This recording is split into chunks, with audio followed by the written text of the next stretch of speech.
Por isso eu te digo que tu és Pedro, e sobre esta pedra construirei a minha igreja, e o poder do inferno nunca poderá vencê-la. Eu te darei as chaves do reino dos céus.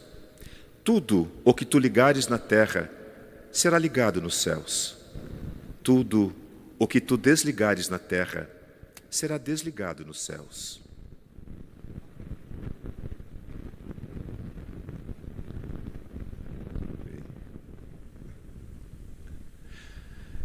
Antes de falar do Evangelho, eu queria que vocês soubessem que eu estou com o coração muito apertado. Então minhas ideias estão um pouco desordenadas. Eu demorei um pouco para entrar, porque eu estava falando com o nosso cardeal, Dom Odilo, que está em Roma. Lá já é de noite, ele está no aeroporto vindo para São Paulo, mas ele me pediu que cuidasse de um assunto. Essa madrugada faleceu Padre Beto, amigo e coordenador de pastoral da nossa arquidiocese. Por volta de 50 anos, foi encontrado agora de manhã sem vida, porque não saiu para celebrar a missa, as pessoas foram à casa e tiveram que arrombar a porta sozinho. O Beto faleceu e essa semana tivemos reunião, conversamos muito. Eu falava para ele de como as coisas mudaram na minha vida esse ano. Ele disse, olha, e também ele foi eleito coordenador de pastoral quase que ao mesmo tempo que eu fui eleito vigário. Então ele disse, olha, você não pode imaginar o turbilhão de coisas que me veio. Então vamos fazer assim, você reza para mim, eu rezo por você. E a gente se despediu desse jeito, rindo, vamos rezar uns pelos outros. E ele agora morreu, essa madrugada. E eu sou o provedor da Fraternidade dos Padres aqui em São Paulo. Por isso Dom Odilo me ligou, pedindo para tomar as providências e também fazer as notas para a imprensa, essas coisas que têm que ser feitas. Por isso, logo depois da missa, eu vou tomar essas providências, não poderia atender hoje. E eu sei que vocês compreenderão. Qualquer pessoa que precise falar comigo, deixa aqui o seu telefone. Assim que eu voltar para casa à tarde, eu ligo para vocês, daremos um jeito de conversar. A morte de uma pessoa querida sempre trará sofrimento, mesmo quando nós sabemos que a nossa vida é breve e que a morte significa passagem. Mas quando alguém é tirado assim de nós, seja em que circunstância for, pode ser como o Padre Beto, pode ser uma situação de doença prolongada, por mais que a gente saiba da brevidade da vida e como são as coisas, a morte sempre nos tomará de surpresa, porque nós temos que reorganizar o nosso mundo interior. Isso significa fazer o luto. Todos nós vamos passar por isso. Até o nosso cérebro enviar ao coração esta ordem, que é para ele entender que a pessoa não está mais aqui, então o coração fica buscando. Então a gente fica um pouco desarvorado.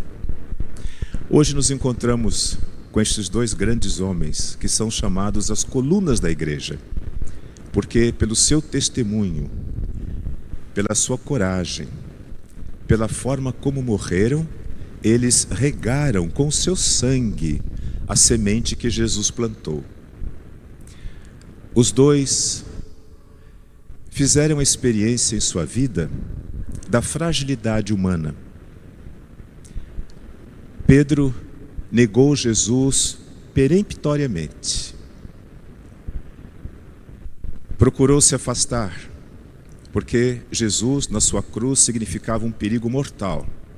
Então, tudo aquilo que nós ouvimos hoje, as suas declarações de fé, sua profissão de fé, naquele momento derradeiro, em que ele foi chamado a dar um testemunho de Jesus, falou mais alto a sua humanidade. Eu creio que nós também somos assim. Quando estamos na igreja, somos cheios de boa vontade, sabemos o que Deus quer de nós, mas aí então nós vamos para a vida, para a rua.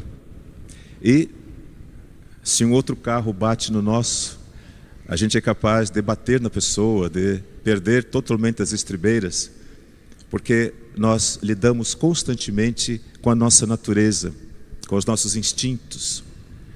Pedro negou Jesus de forma vergonhosa e arrependido chorou copiosamente. Paulo perseguiu a igreja de Cristo, matou os primeiros apóstolos. Foi Paulo quem determinou a morte de Tiago, a morte de Estevão, dois chamados mártires, os primeiros mártires do cristianismo, e foi Paulo quem determinou a morte deles, porque ele tinha esse poder, como fariseu, de julgar e executar aquelas pessoas que atentassem contra a fé que os judeus professam. Mas os dois tiveram este encontro definitivo com Jesus, pessoal e intransferível. Depois da ressurreição, Jesus apareceu a Pedro, reunido na comunidade dos discípulos, e mostrou as marcas do seu sofrimento, o seu coração aberto, e Pedro, finalmente, diante de Jesus, transfigurado, faz sim valer a profissão de fé que nós ouvimos hoje. Tu és o Messias, o Filho do Deus vivo. Foi preciso que ele fizesse a experiência da dor, que ele conhecesse os limites da sua fragilidade, para que ele deixasse então a graça de Deus agir nele. Falar que Jesus é o Senhor pode ser uma decisão racional nossa, baseada naquilo que nós acreditamos, que nós professamos, aquilo que nós ouvimos. Mas acreditar nisso no coração é uma coisa que só a vivência poderá trazer. Então nós também professamos, e é fácil para nós carregar a cruz, por exemplo, como um ornamento, um acessório, ou então enfeitar demais a cruz, colocando ali pedras preciosas, ou então ter a cruz na nossa casa num belo quadro como um ornamento. Mas entender o que significa ser cristão, ser discípulo de Jesus, exige de nós sempre um sair da nossa zona de conforto, um encarar a realidade da vida, um processo de autotransformação que poderá levar a vida toda. E para isso Deus nos dá o tempo necessário.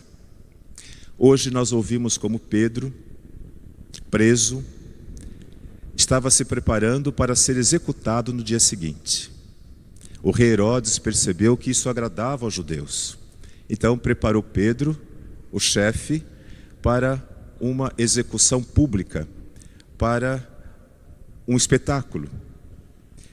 Mas nós ouvimos como a comunidade dos cristãos, mesmo amedrontados, rezavam a Deus pela vida de Pedro.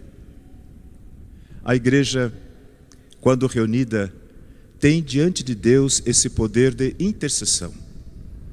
Nós falamos da igreja triunfante no céu, onde estão os santos que nós veneramos.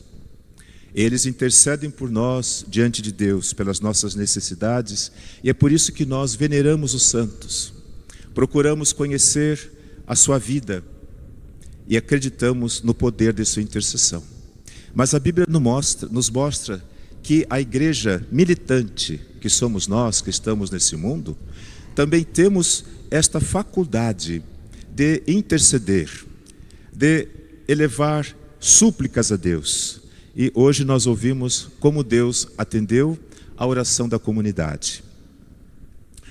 Pedro só se dá conta do acontecido quando já está de lado de fora da prisão. Aquilo que era impossível.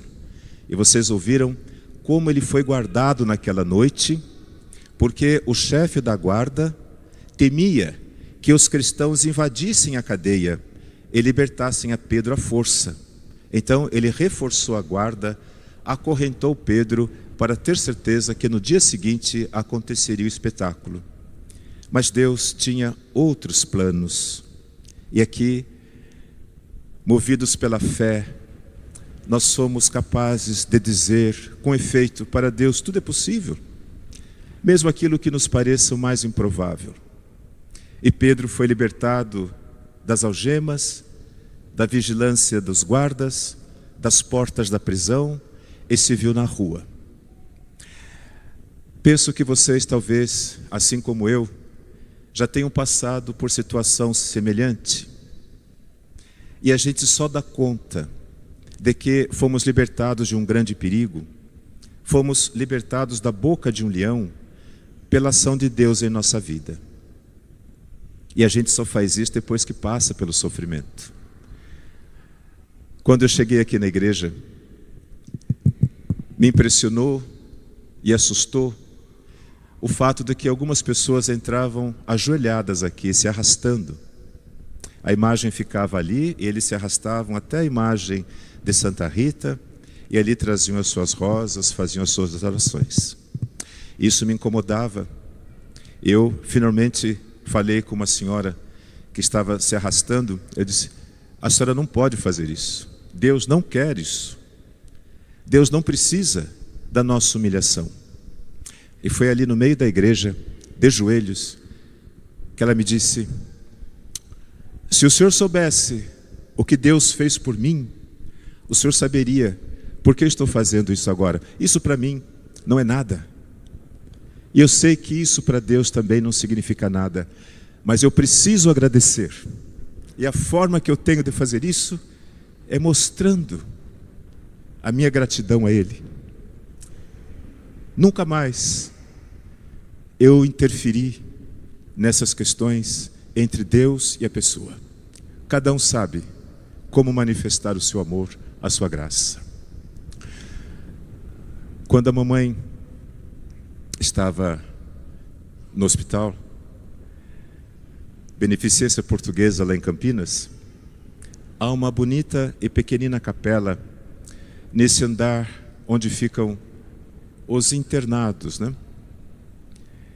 Então, todas as noites, quando finalmente, depois de muita dificuldade, a mamãe conseguia repousar, via que ela fechava os olhos, estava respirando profundamente, eu ia até a capela.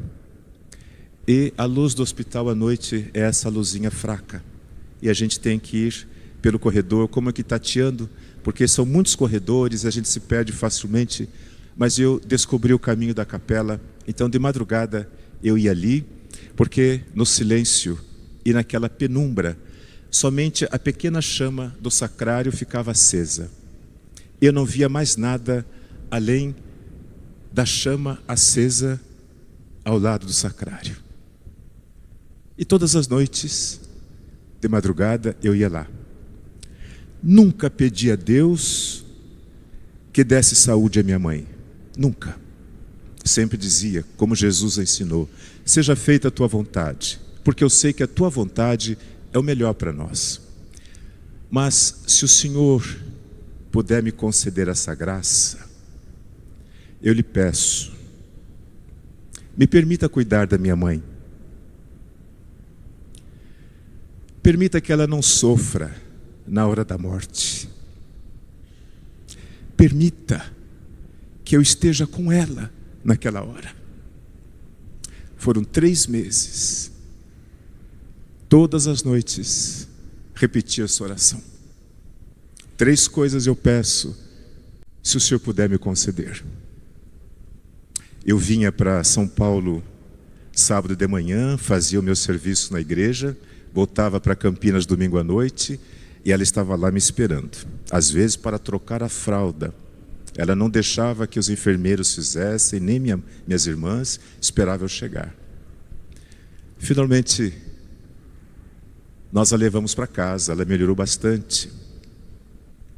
E no dia do aniversário dela, nós tínhamos programado de ir para o sítio, que é o lugar que ela mais gostava.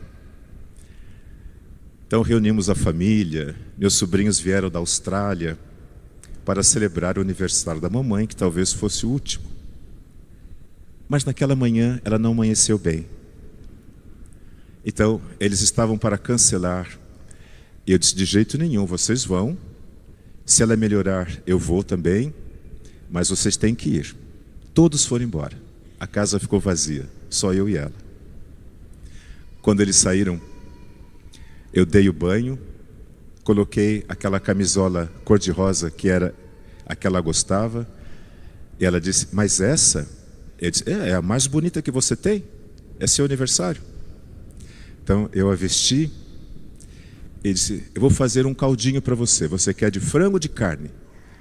Ela disse, de frango, mas bem fraquinho.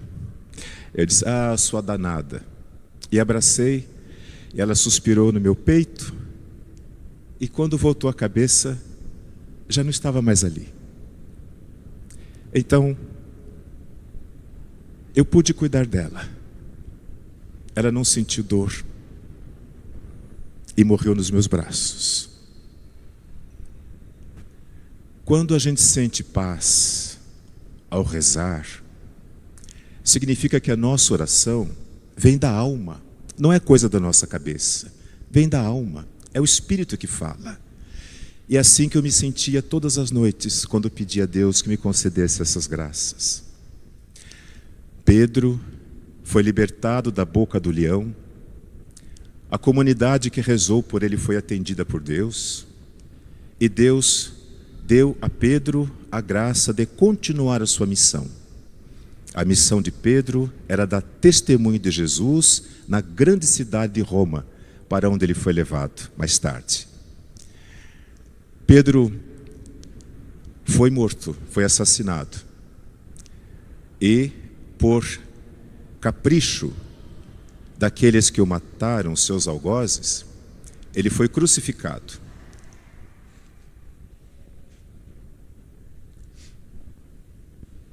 Queriam assim escarnecer dele, zombar dele. Você não está pregando a cruz, então você vai morrer na cruz.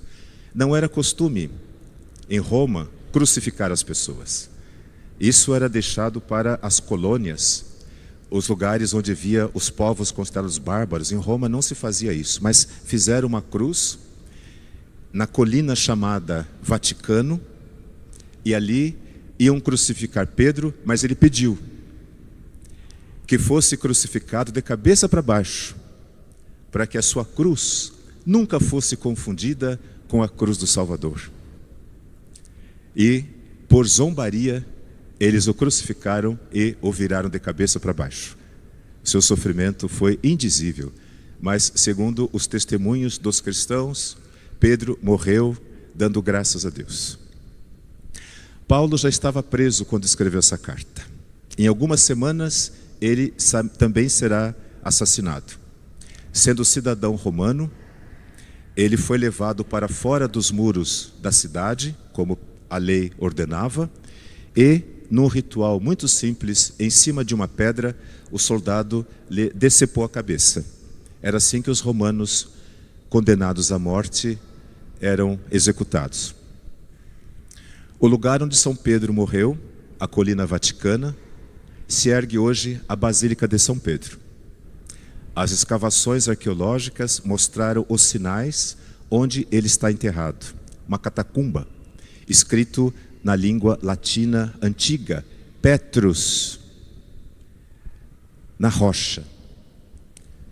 Por isso que o altar foi construído exatamente no mesmo lugar onde, nas profundezas, nas catacumbas, está o túmulo do apóstolo São Pedro. E onde São Paulo derramou seu sangue, hoje se ergue a magnífica Basílica de São Paulo extramuros, assim chamada. Jesus, no Evangelho, reúne os seus discípulos, como nós ouvimos na proclamação desse texto, porque ele os enviou em missão, 2 a 2. Então eles foram para as pequenas cidades, os povoados, para as aldeias, para os transeuntes e falaram do reino de Deus.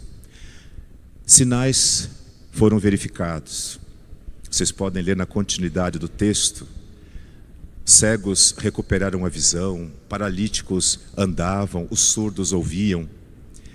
Eles, em nome de Jesus, praticavam o bem e as pessoas queriam conhecer Jesus. Por isso eles voltaram eufóricos. E Jesus os encontra nesse dia e lhes pergunta: o que é que as pessoas estão dizendo a meu respeito? E vocês ouviram, eles não tinham a menor noção de quem era Jesus. Achavam que Jesus fosse o renascimento de algum profeta antigo que já morreu. mas não sabiam quem era Jesus. E aqui eu faço um link com o censo demográfico de 2022. É o último que nós temos, foi publicado há algumas semanas. Talvez já tenha lhes falado sobre isso, mas é sempre bom lembrar. No item sobre religião, apareceu que nós, os católicos, hoje, somos 56% da população do Brasil. 56% dos brasileiros se dizem católicos, foram batizados. Nós já chegamos a ser 93% da população. Portanto, quase a totalidade, mas hoje somos 56%. É bastante. São bem mais de 100 milhões de pessoas que se dizem católicas. Desses 56%, e aqui prestem atenção, 27% das pessoas,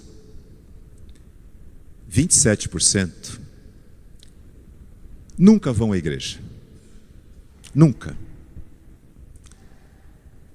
Ocasionalmente, quando morre alguém, a missa de sétimo dia, ou talvez casamento, ou quem sabe na Páscoa, né? A família se reúne, mas não são pessoas de igreja. Não participam da missa, não confessam, não comungam. Eles se dizem espiritualistas, falam diretamente com Deus. Muitos deles, assim, a gente adora a Deus na natureza. O censo é muito revelador. Mas se dizem católicos. Dos 56%, 3% vêm à igreja. 3%. Frequentam as missas aos domingos, sabem o nome do Papa, já ouviram falar de algum documento da igreja, trazem os filhos para batizar. Apenas 3%. Se nós hoje perguntássemos, como Jesus perguntou aos seus discípulos, o que é que o povo diz a meu respeito? O que é que o povo católico fala de mim? O que é que será que as pessoas iam responder? Talvez a mesma coisa que aqueles responderam para os apóstolos atrás, né? Eles não conhecem a Jesus. Eles vão a todos os lugares. Eles não têm um sentido cristão para a vida. Não entendem o sentido da morte. Eles não sabem o que significa dor para um cristão. Como é que nós enfrentamos as dificuldades? É muita gente, 75% é um número considerável. Mas talvez nós estejamos entre esses 3% que vêm à igreja aos domingos, que vêm no Natal, na Páscoa, conhece um pouco das Escrituras, sabe dar um sentido cristão para o sofrimento, para a morte. Somos nós. Mas entre nós, e se Jesus perguntar hoje, o que é que eu sou para você? O que é que você pensa de mim? Talvez até pudéssemos responder como Pedro, aqui na cabeça, né? Tu és o Messias, o Filho do Deus vivo. Mas interiormente, no coração, nós acreditamos nisso?